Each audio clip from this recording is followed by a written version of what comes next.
want to call it. But Satan is the great divider. Mm-hmm. And humanity remains blind to the source of this division. So that's why I say we ignore the spiritual realm to our peril. And that's why I want to dive into who is really doing the division here. Mm-hmm. So a kingdom divided. And John, the title comes from a passage in Matthew 12 where Christ wasn't referring to America, but he was talking about kingdoms being divided. And it's Matthew 12, verse 22.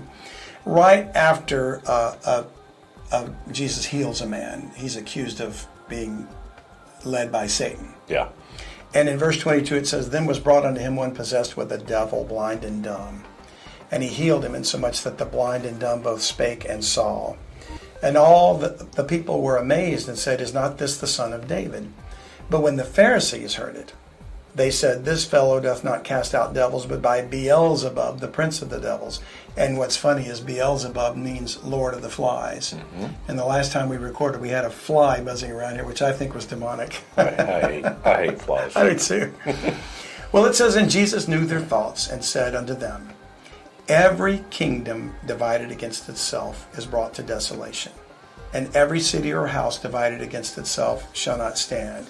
And incidentally, Lincoln, in his Gettysburg Address, used the phrase, "A house divided against itself cannot stand." He got it from the Bible. Okay. He got it from here.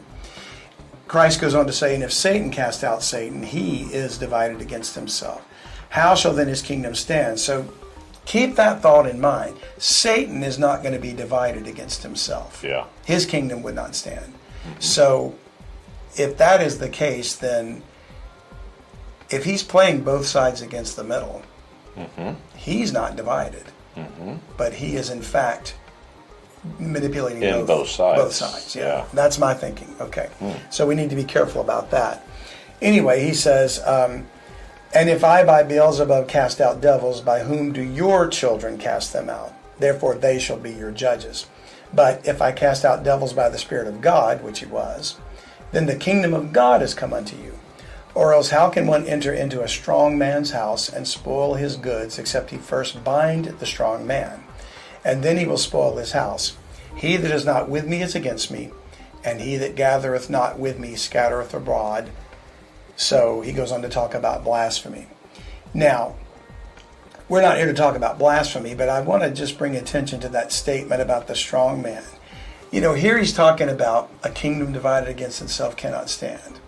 Mm-hmm. And if I'm casting out devils by the Spirit of God, then the kingdom of God has come unto you.